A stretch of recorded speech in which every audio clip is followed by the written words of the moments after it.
అమలు అమలు నీకు విషయం తెలుసా? ఏంటి? ఆ సత్యబాబు. సత్యబాబు? అబ్బా, ఆ పేరెత్తేసరికి ఎంత హుషారొచ్చింది. ఇంకా ఎందుకు అతని మీద ఆశలు పెట్టుకుంటావు? నువ్వు నోరు మూయవే. ఏమైంది చెప్పు. సత్యబాబుని మన ఊళ్ళోను చుట్టుపక్కల ఊళ్ళలోనూ బ్యాన్ చేశారు. అంటే తినడానికి కొనడానికి లేకుండా చివరికి మంచినీళ్లు కూడా దొరకకుండా చేస్తున్నారు. ఓ అదేనా? ఇందాక కుంటోడి దగ్గర మొక్కజొన్న పొత్తు లాక్కొని పారిపోతున్నాడు. డబ్బుంటే చాలు, ఇంకేం అక్కర్లేదనుకున్నాడు పిచ్చివాడు. నీకు అన్యాయం చేసినందుకు వాడికి మంచి శాస్త్ర జరిగిందిలే.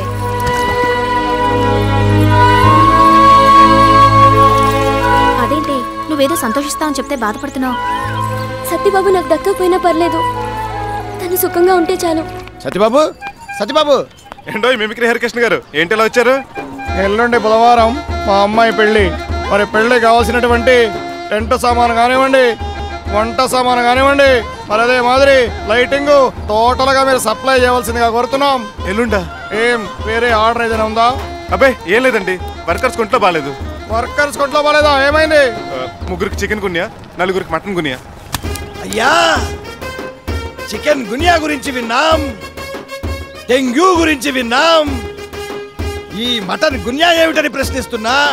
కొత్తగా వచ్చిందిలేండి, ఒక 4 రోజులు పెళ్లి వాయిదా వేయకూడదు? ఆల్రెడీ పెళ్లి పత్రికలు అందరికి వంచినాం, చాలా మంది వస్తుండ్రు. నీ బోడీ టెంట్ హౌస్ లేకుంటే ఈ పెళ్లి ఆపే ముచ్చట్నే లేదు. 6 100 గాని 100 6 గాని రక్తం ఏర్లే పారినా గాని ఈ పెళ్లి జరిపిస్తా. అవసరమైతే తెలంగాణ నుంచి సపరేట్ టెంట్ తెప్పించి ఈ పెళ్లి చేస్తా. చెత్త నా కొడుకులు, వీళ్ళ వల్ల 10,000 బుకింగ్ దొబ్బింది. అమలు నువ్వా? ఏంటి ఇలా వచ్చావు? ఈ క్యారేజ్ ఏంటి? నీకోసం భోజనం తీసుకొచ్చాను, తిను. కొంపదీసి భోజనం చేశాక ప్రేమించమని అడగవు కదా? ప్రేమ కండిషన్లతో పుట్టదు సత్యబాబు. అయితే తిన్నాక 1,00,000 బిల్లు వేస్తావా? అలాంటివేమీ లేవు, కడుపు నిండా తిను.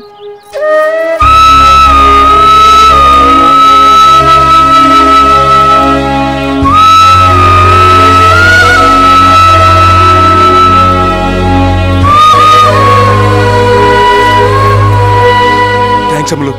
2 రోజులైంది భోజనం చేసి, రాత్రి ఆకలి తట్టుకోలేక దొడ్లో ఉన్న పచ్చి బాబేసుకొని కోసుకుని తినేశాను.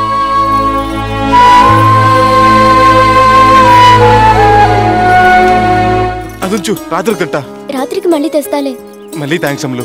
నీలా ప్రేమించే మనిషి ఒకరుంటే లైఫ్ లాంగ్ హ్యాపీగా బతికేయచ్చు. ఇదిగో ప్రేమించే మనిషి అన్నాను కదా అని నిజంగా ప్రేమిస్తున్నాను ఫిక్స్ అయిపోయావు. నేను ప్రణతిని ప్రేమిస్తున్నాను. ఈ ప్రేమ విషయం తనకు చెప్పావా మరి? ఇంకా లేదు. త్వరగా చెప్పు. ఏ? రేపు తను నిన్ను కాదంటే ఆ బాధను నువ్వు తట్టుకోలేవు. నేను చెప్పేద్దాను ఐడియాలోనే ఉన్నాను. ఇదిగో కాస్త బలం వచ్చింది కదా, ఇప్పుడే వెళ్ళి చెప్పేస్తాను.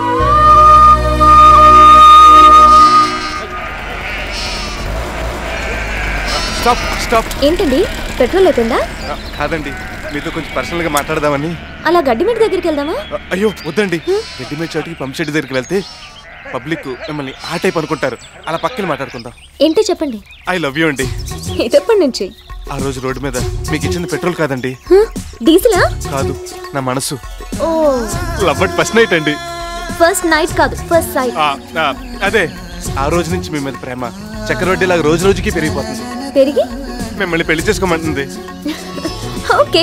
ఓరి నాయనోయ్, మీరు ఏదో త్వరగా నన్ను ప్రేమించేస్తారనుకోలేదు. హలో, నేను మిమ్మల్ని ప్రేమించడం లేదు. అదేంటండి, పెళ్లి చేసుకుంటా అంటే ఓకే అన్నారు. పెళ్లి చేసుకుంటాను కానీ ప్రేమించడం లేదు. ప్రేమించకుండా పెళ్ళిలో చేసుకుంటారు. ప్రపంచంలో పెళ్లిళ్ళన్నీ ప్రేమించాకే జరుగుతున్నాయా? గొప్ప లాజికేనండి.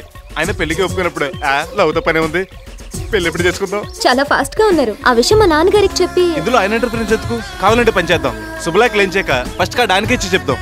ఆయన ఒప్పుకున్నాకే కదా కార్డులు ఇచ్చాలి. కార్డులు ఏం చేస్తే చచ్చినట్టు ఆయన ఒప్పుకుంటాడు. అలా నేను ఒప్పుకోను. ఓ, అంత పవర్ఫుల్ సెంటిమెంట్ అండి? అవును, నా పెళ్లి విషయంలో నేను ఒప్పుకోకపోయినా పర్లేదు, కానీ ఆయన ఒప్పుకుంటేనే నాకు మీతో పెళ్ళవుతుంది. అనుకున్నానండి, మడత లేకుండా కాజా ఉండదని. సర్లేండి, మీరు ఇదే ఆపరేషన్ కంటిన్యూ చేస్తే ఆయన కాళ్ళ మీద పడైనా సరే మన పెళ్లికి ఒప్పించేస్తాను. అందాక ఈ పువ్వు తీసుకోండి. ఇది కూడా ఆయనకే ఇవ్వండి. ఓ, ఆయన చెప్పకుండా కనీసం పువ్వు కూడా తీసుకోరనమాట. ఇంతకీ ఆయన ఎక్కడ ఉంటారు? అన్యాయం గుండెల్లో నిద్రపోతాను. ఇంట్లో నిద్ర పట్టడం లేదా? అది కాదు యువర్ ఆనర్, చట్టానికి న్యాయానికి, ధర్మానికి అధర్మానికి, నీతికి నిజాయితీకి. ఇదిగో కేసు నీకు వాయిదాకి లేకుండా మ్యాటర్లోకి రా. Yes sir. ఈ నా క్లయింట్. మీ క్లయింట్ నేను. ఓ సారీ, ఈ నా క్లయింట్ జడ్జి జగన్నాథం సార్ వాదించేటప్పుడు కంట్రోల్ గా ఉండాలని మీకు ఎన్నిసార్లు చెప్పాను.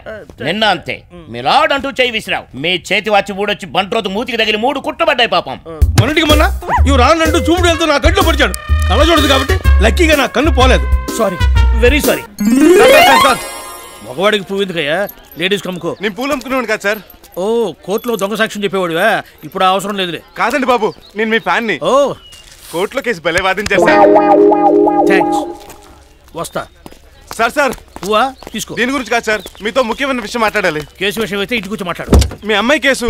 అమ్మాయి కేసా? కేసు అంటే ఆ కేసు కాదు సార్, మీ అమ్మాయి మ్యారేజ్ మ్యాటర్ గురించి. నా పేరు అత్తల్ సత్యబాబు, LKG. ఇది క్యాప్షన్ కూడా వేస్తే నువ్వురా. ఓ, ఆ సత్యబాబు నువ్వేనా? నీ గురించి మా అమ్మాయి చెప్పిందిలే. రా ఇంటికి వెళ్ళి మాట్లాడుకుందాం.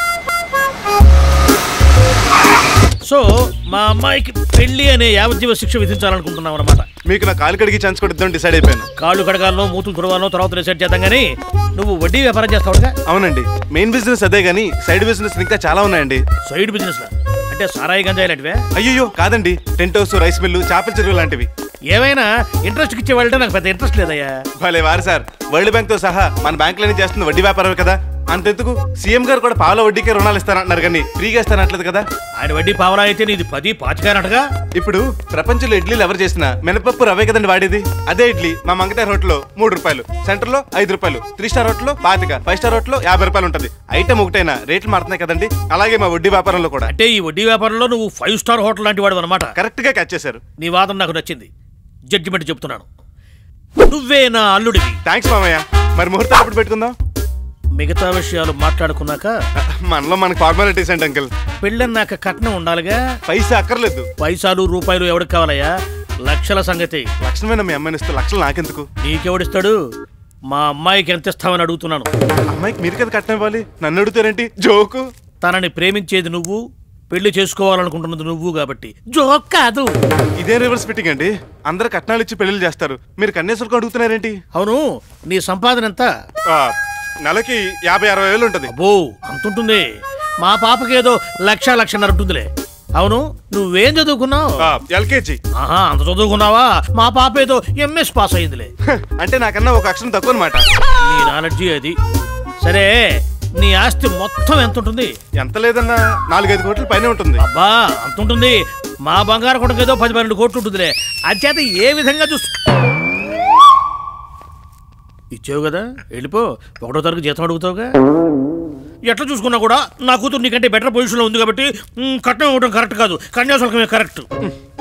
కోర్టులోనే కాదు, ఇంట్లో కూడా ఇలా అర్థం పడతా లేకుండా బాధిస్తాడనమాట. ఫైనల్ గా మీరు ఏమంటారు? కన్యాశుల్కం ఇస్తే సుఖపడతావు, కట్నం తీసుకుంటే కష్టపడతావు. అదలా